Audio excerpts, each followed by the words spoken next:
Hello there and welcome here at Professor Herman Manyora's channel. My name is Simon Irungu, coming in with the big question. Hoping you guys are well. How are you doing, Professor? Wonderful. Okay, so today's question, today we are going to be looking at Francis Atwoli. And the question that I came up with this week is Atwoli political mileage likely to jeopardize the trust that the trust of Kenyans in Azimio la Umoja? Because a lot of people claim that he is more involved in politics than looking at the issues that workers are going through.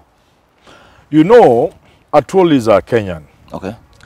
Nothing takes from Atwoli his rights as a citizen. Okay.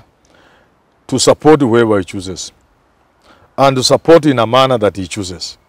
So long as he's not going against the law. Okay. Secondly, to say that because somebody is a trade unionist, okay, he shouldn't dab into politics, is to miss the whole thing by wide margin. Okay. The struggle for our independence is very closely related with the trade unionism. Okay. In fact, we know that some of the people who really pushed for independence, the Singhs, okay, Tom Mboya, all these were trade unionists, and not just Kenya. You can talk about Kosato in South Africa.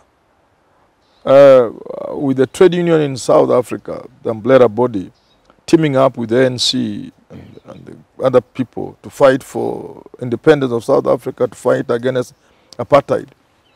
Lech Walesa in Poland, and so on and so forth. That trade union leaders throughout the world have played a leading role in politics, especially politics of liberation. Okay. So to fault Atwoli because he's doing politics while remaining court secretary general is just to miss the point. But do you think he's gone all in? He's giving it so much. What does so much mean? Okay, like other people are claiming that he's forgetting to do what he's meant to be doing. Atwoli tells people that he's a bad loser. Okay. He doesn't want to lose. Mm-hmm. So if he were to support Azimio half-heartedly, and then they lose, he will not like it. So he will want to know he has given his best because he's a bad loser. And who tells you by merely attending a rally or two, Atwoli may not be doing his work? Okay. It's just, people speak out of ignorance, and some of them even educated people. If you look at, let me just tell you, during COVID, the role that Atwoli and his labor colleagues played, okay, in even just mitigating COVID suffering of the workers of this country. Maybe again, like everybody else, Atwoli has a problem. They don't know how to communicate, like Uhuru Kenyatta. Okay. You see what Uhuru did in Sagana? Mm-hmm. People were shocked. Why hasn't Uhuru been communicating this? People are saying, you mean Uhuru has been doing this? Our people rarely want professionals. So I think even Kotu, Secretary General and Kotu, they don't put outside there what they are doing. So they give people a field day saying Atwoli is doing nothing. Let me tell you, many workers were going to lose their jobs. Many were being given unpaid leave. Many were being sent home because you couldn't ask a hotel that was closing to keep its workers. So you needed a voice to sit with the government and employers in a tripartite kind of arrangement. And the three of them did a lot to ensure that workers were not going to suffer unnecessarily during COVID. Having arrangement where some will be on half pay, where if they had to go because the institution, the organization or the company had closed because of COVID, they were guaranteed that the moment that company employs, then that's not something you just get. Okay. Because every employer will be happy to get a new person. If you are paying 50,000 per month to somebody and they go, when the new one comes, you pay them 20. So every flower farm, for example, every plantation farm where Atwoli is the Secretary General of Kenya Agricultural and Plantation Workers Union, blah, blah, blah, yeah, they would have been happier when they bounced back after COVID to employ new people, okay, without obligations. But Kotu and the Minister of Labor, and they sat down with the employers, and there was certain minimum guaranteed that if you must close, and because you have closed, at least we commit in writing that when you open, you are not coming with new employers. Okay. You are coming with the same people. Some of them will be on half pay, but that other half will be paid when times are good. So you retain people on 40,000 instead of 80,000. But once the situation changes, the company will gradually pay you back your 40,000 over the years when things... That cannot be achieved just like that. Okay. Somebody has to fight for it. So I'm saying, perhaps the only thing I can fault Atwoli and Koti on is the idea of not making the country and the people understand some of the big things they're doing. Okay, you know, having Atwoli in Azimio is like having Kotu in Azimio. Yes. Okay, is this how influential, what impact is it bringing to have Kotu in Azimio? You know, I don't want to say Kotu is in Azimio, but that's a very tricky one. Atwoli as an individual can be in Azimio. Okay. But also Kotu as an organization can pass a resolution that we are going to support Azimio. Nothing stops a trade union from affiliating itself to a political party or anything else. That is within their right. So, as to how much impact that is, I'm not sure how much benefit, but I'm sure that all these workers, if they rendered support to you, it cannot mean nothing.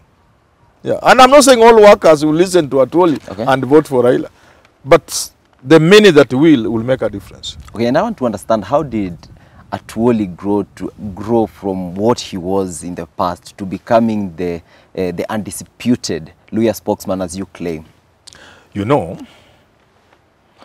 power concedes nothing. Okay. Power, you go for it. Power doesn't like a vacuum. One of the things that has happened in Western Kenya, in the Mlembe nation, over the years, is that there has been a power vacuum. Okay. So that vacuum, somebody like Atwoli has neatly fit into it. The people, because Atwoli is not running for any political office, so it should be the people running for political office, some of whom have even been identified and crowned, who should be filling that vacuum, who have failed to fill the vacuum. So Atwoli is there by default. Okay. He's not saying, I want to be Luhya Kingpin or Luhya this. But if he's a man who seems to be the guy people will see as powerful and calling the shots, you can't blame him. Okay. Blame the politicians who are not filling the position, the vacuum. And in terms of bringing Luhya votes to Azimio, how well can he deliver? Because he's going up against someone like Moses Wetangula, a combination of Moses Wetangula and Musalia Mudavadi. Let me tell you, I come from Western Province. Okay. There's no way you can compare Wetangula to Mudavadi, to Atwoli. But they have been in the game for so long. There is no comparison. You can't say, somebody was asking me in an interview, I don't know whether it was who, on an interview I did. Look, Uhuru and Rigathi, how can you compare such? You can't compare Wetangula to Atwoli. Mudavadi, on the other hand, is a sleeping giant. Okay. In fact, the position Atwoli now occupies, undisputed king of the Luhya, is because the man who should actually be the king, you see, like now he has run away from the kingdom to go and take refuge in some corner in Rift Valley somewhere while he's living his kingdom. But you cannot compare now anybody in the Mlembe nation to Atwoli. Okay. He's an undisputed person. He's a person everybody goes to. Now, if you have all the leaders in a region trooping to somebody and seeking guidance, you can't help that person. You can't blame him. Yeah. You know, there are claims that the popularity that Atwoli has comes with him supporting Raila. Let's look at a scenario where Atwoli is not supporting Raila. Do we see him being influential as he is currently? It depends. One thing about Raila is that he's a darling of the people, not just in Western Kenya, but across the country. There are places, of course, like Mount Kenya, where he has been demonized. So it can be true that if you went to Western Kenya, even if you are a Francis Atwoli, and trying to speak bad things against Raila, you may not make many friends. And let me tell you, this is going to be seen in August, if not earlier, when Luhyas will completely disregard Mudavadi and vote for Raila in almost all the numbers they will vote. Okay. So it will be foolhardy. I don't think Atwoli would very easily go to Luhya land and decampaign Raila. Okay. He knows he'll be losing, and he will come out looking bad. And I don't think the man I know to be Atwoli would do that. Okay. Yeah. Okay, something that has hit the headline this week is the exchange of the heated exchange of words between the Deputy President and Francis Atwoli. What do you think of Atwoli's choice of word? It's not once, it's not twice that Atwoli has made highlights speaking negative things about the Deputy President. I remember one time he said that the Deputy President is actually going to hang himself. Do you think this this use of word is going to jeopardize the campaign for Azimio la Umoja? You know, Ruto is Ruto, Atwoli is Atwoli, Manyora is Manyora. Okay. My approach would be different. Okay. My approach is one where leaders are mindful of their language. Okay. Because you see, when you are in a leadership position, many people look up to you for inspiration and guidance as a role model. Many people want to be like Ruto. Many young people want to be like Atwoli. Okay. So I would urge that they should be careful with their language. But the two have chosen to go into a boxing ring. Okay. They are throwing punches. In the latest instance, you would not blame Atwoli because Ruto was the first to hit at him, call him foolish and stupid. And my thinking is I find it unpalatable that a deputy president of a progressive country like Kenya, hoping to be president in a couple of months from now, can use such a words against a senior elder in a foreign land, perhaps to a foreign audience.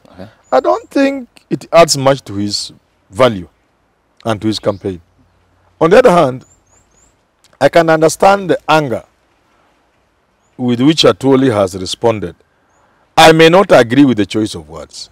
I may not agree with calling Ruto a thief, and I've never agreed. Okay. I have my reasons which I've given. I never listen to anybody when they call somebody a thief. Me. Okay. I don't want to listen. But these Kenyans are all thieves. So why are you calling others thieves? I don't support that idea. Okay. I understand the anger. You can't stand in London and throw words at Atwoli and expect him to come clamping for you. He will come back hitting at you.